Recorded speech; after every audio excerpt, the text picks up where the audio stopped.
Bulletin में एक बार फिर आपका स्वागत है। बात कर रहे हैं महाराष्ट्र के महासंकट की, जिसमें एक तरफ मामला कानूनी लड़ाई तक पहुंच रहा है तो वहीं सियासत का खेल भी अब धीरे धीरे उभरकर सामने आने लगा है। महाराष्ट्र को लेकर इस वक्त एक बड़ी खबर आ रही है। केंद्रीय मंत्री राव साहब दानवे ने महाराष्ट्र में बीजेपी सरकार बनने के संकेत दे दिए हैं। तो आपको बता दें कि राव साहब दानवे जो केंद्र सरकार में मंत्री हैं, उन्होंने इस बात के संकेत दे दिए हैं कि महाराष्ट्र में बीजेपी की सरकार बन सकती है।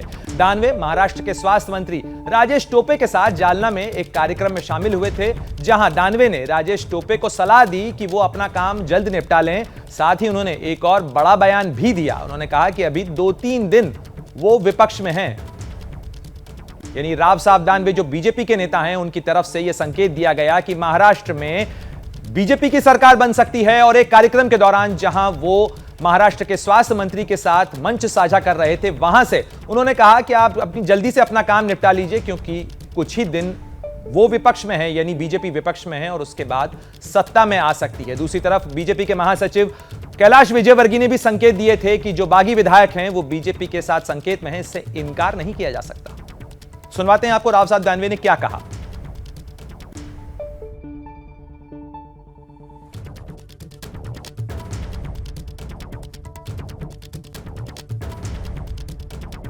राव साहब दानवे जो महाराष्ट्र में बीजेपी सरकार बनने के संकेत दे रहे हैं। जालना में एक कार्यक्रम में राजेश टोपे जो कि महाराष्ट्र के स्वास्थ्य मंत्री हैं, उनके साथ मंच साझा कर रहे थे और मंच से ही उन्होंने इस बात के संकेत दिए कि महाराष्ट्र में जल्द ही बीजेपी की सरकार बन सकती है।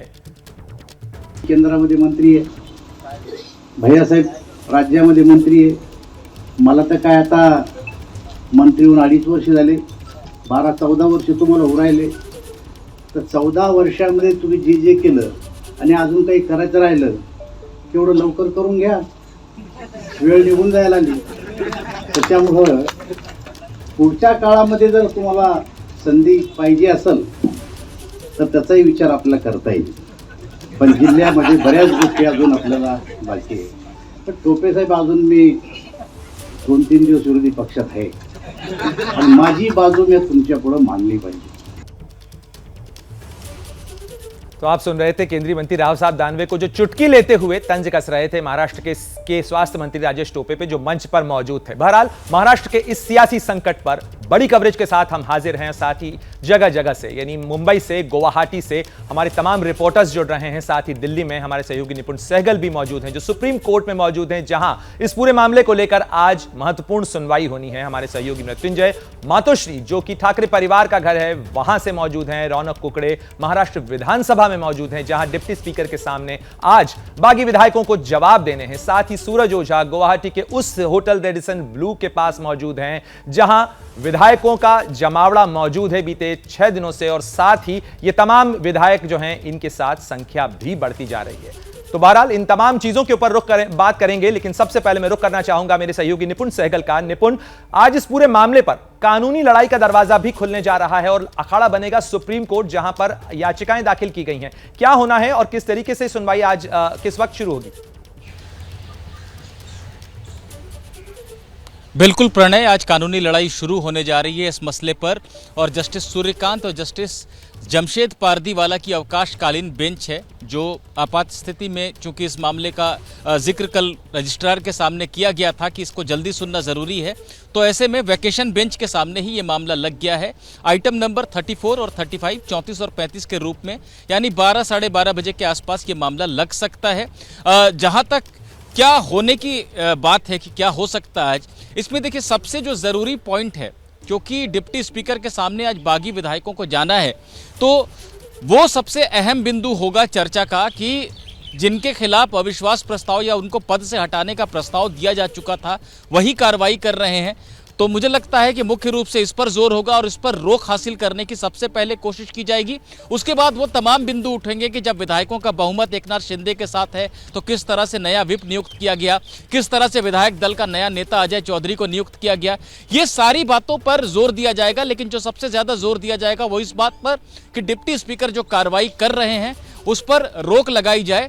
एक बात और अहम है, क्योंकि सुप्रीम कोर्ट कई फैसलों में कह चुका है कि बहुमत का फैसला फ्लोर पर ही हो सकता है, तो हो सकता है इस दिशा में भी बातें हों लेकिन इससे पहले ये तय करना जरूरी होगा कि कौन अयोग्य है, कौन अयोग्य नहीं है। इस पर उद्धव ठाकरे कैंप जोर दे सकता है। तो ये तमाम बातें आज चर्चा में रहेंगी। जी, निश्चित रूप से उद्धव ठाकरे कैंप और एकनाथ शिंदे कैंप अपनी अपनी दलीलें आज कोर्ट के सामने रखेगा, राहत लेने की कोशिश होगी।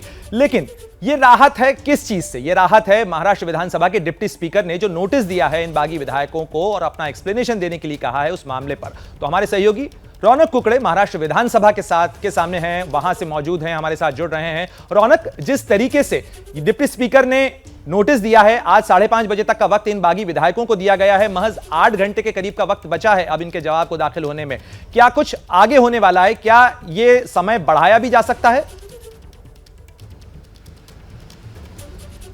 जी देखिए, इसकी उम्मीद तो समय बढ़ाया जाएगा, इसकी उम्मीद तो काफ़ी कम नज़र आ रही है, क्योंकि जिस तरह से शिवसेना ने डिप्टी स्पीकर के सामने जो एप्लीकेशन मूव की थी, जिसमें उन्होंने मांग की थी कि पार्टी के कुछ विधायक जो है वो बागी हो गए और ये 16 विधायकों के खिलाफ डिस्क्वालिफिकेशन की कार्रवाई जो है वो की जानी चाहिए। और उसी शिवसेना की एप्लीकेशन के बाद डिप्टी स्पीकर ने ये फैसला लिया है।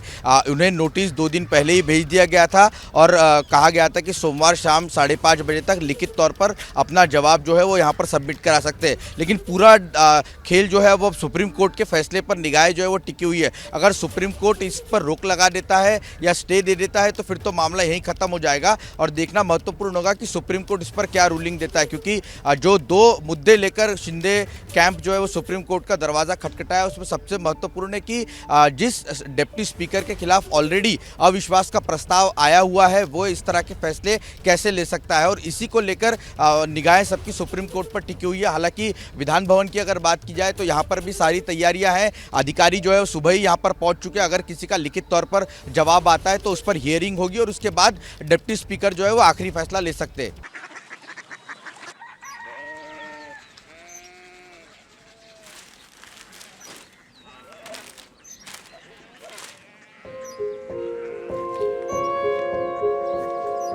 बाबा बाबा कोरिया सिटी জানি না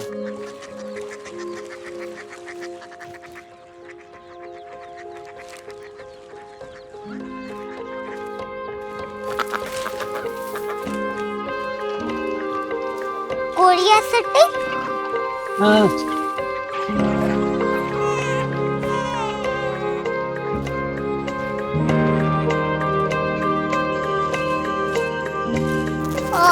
कोरिया सिटी कहाँ पे है? शहर अंग्रेजी लगे हैं।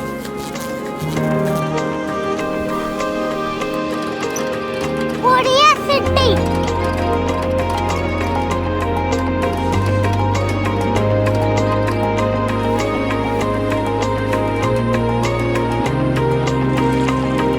वो बहुत दूर है।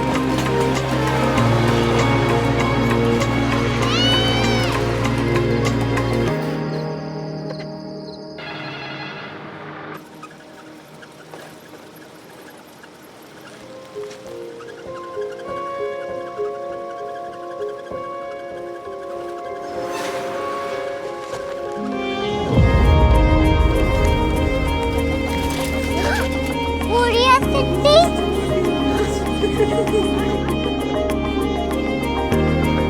दुनिया को बोलना है, कुछ लोग बड़े होते हैं। कोरिया सिटी कहाँ है? प्रोफेसर साहब को पता होगा। हो, ये छोटा वाला ग्लोब लगता है और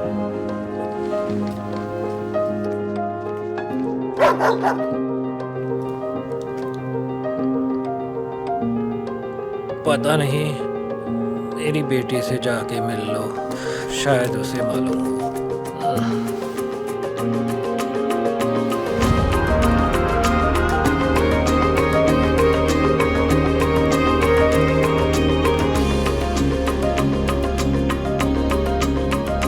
हाय, बाबा ने भेजा है। Come here. Korea city Korea city नहीं, क्यूरियोसिटी। वो क्या? That's what brought you here, जो तुम्हें यहाँ तक ले आया। क्यूरियोसिटी